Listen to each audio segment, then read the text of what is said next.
Sobrang miss ka na ni Wifi. Siyempre, miss ko na rin yan, no? Scripted daw ang EDC. Eds. Huwag kayo magsasalita ng mga ano, babalik sa iyo. Manahimik na nga po ang mga basher dahil si Kalingap Edu Mariin na pinahayag hindi nga po scripted ang EDC. Ang katotohanan ay ating alamin at panoorin. Gayon din ang iba't ibang pangyayari sa love team na EDC. Pero guys, bago po ang lahat, isa munang magandang araw at gabi sa inyong lahat saan mang sulok ng mundo. Special shout out kay Madam Lynn Daclason, Madam Annie Soreta. Dito rin po kay Madam Telma Borgus, Madam Emma Sumbilon, Madam Emilita Sumaco, kay Madam Merlin Hubahib, kay Sir Ronnie Balilo, Madam Josephine Canoa, at kay Madam Fiorkina. Special shoutout po sa inyong lahat. Mega love shoutout naman sa mga ka-member ko po sa Karepa, Kalingap Reactor Partner, gayon din sa mga OFW, mga silent viewers dyan. Mega love shoutout po sa inyong lahat. Patuloy naman nating susuportahan ang ama ng Kalingap, Kuya Val Santos Matubang. Gayon din po ang kanyang may bahay, Ate Edna Vlogs. Suportahan din natin si Kalingap Rob. Kasama dyan si Madam Jackie Tapia. Batid naman natin yung kanilang adhikain, yung kanilang layunin sa mundong ito. Ang marami pa nga pong matulungan, malingap, mabigyan ng pabahay, scholarship at financial assistance.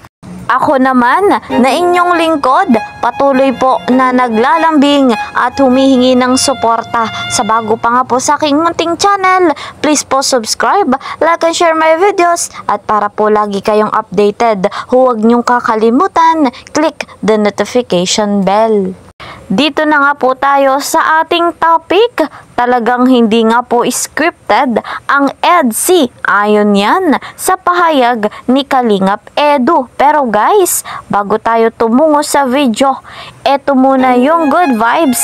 Huling-huli nga po sa camera ang ating nag-iisang pambansang wifey. Panoorin natin ito. Credit to the owner of this video, Kuya JP Alibio. Sayang din eh.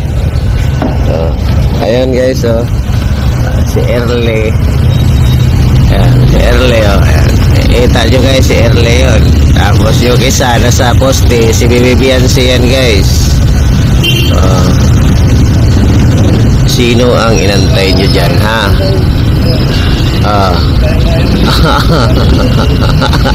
Nakita ko nag-video.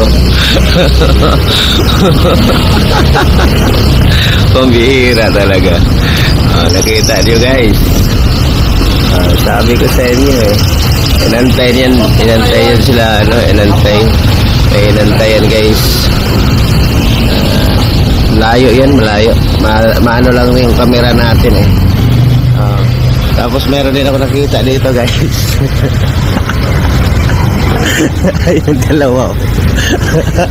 dalawang engine guys. Dalawang engine. So ayan mga Kalingap, kahit nga po malayo sa camera, itong ating Baby Viancy ay talagang kitang-kita yung kagandahan. Eto naman yung kaganapan kung gaano kamis ng EDC ang isa't isa. Panoorin po natin. Sobrang miss ka na ni Wifi. Siyempre, miss ko na rin yan, no?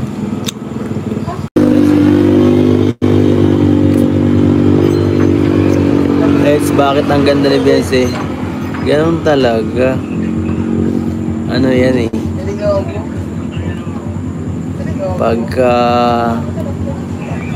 Pagka happy ka talaga,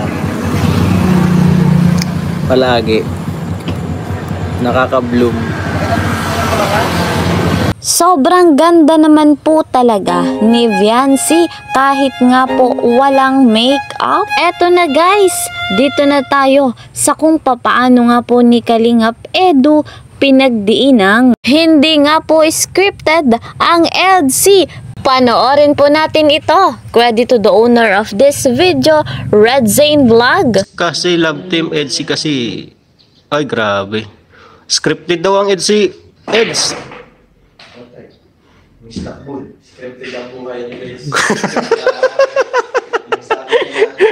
Eh, scripted daw ang buhay mo yan.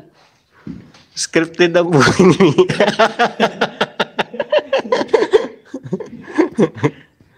Yeah. Huwag kayo magsasalita ng mga ano, babalik sa iyo. Wala. Seryoso yan sa EDS, guys. Abangan nyo kasi ang next year. Walang scripted si EDS, puro seryoso. Ganun pala, stop.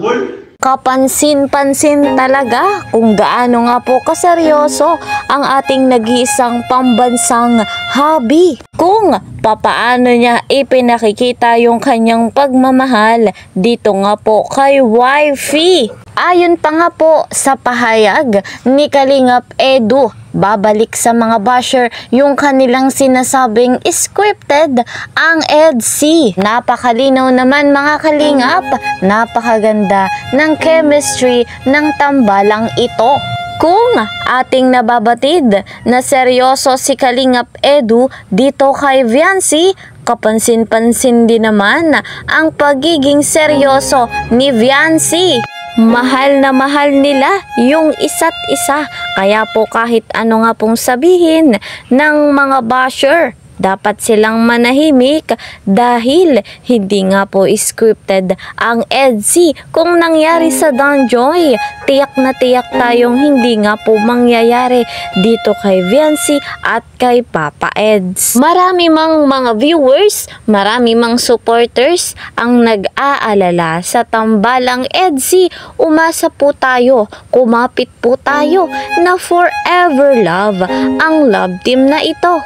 Kaya naman, sa nalalapit na 18th birthday ni Viancy sa kanyang debut, abangan natin ang pasabog ng love team na ito sapagkat mayroon nga pong matinding aminan na magaganap. Ilang buwan na lang mga kalingap, kaya po patuloy nating pakaabangan. Mapapahiya nga po dyan yung mga basher. Deserve na deserve ng dalawang ito yung ating suporta, lalo pa nga po at si Viancy ay nagsisimula pa lamang sa kanyang pag-aaral bilang college student. Uulanin ng napakaraming blessing. Ito nga pong inaabangan nating debut ni Viancy at mga pa-surprise lalo pa ni Kalingap Edu.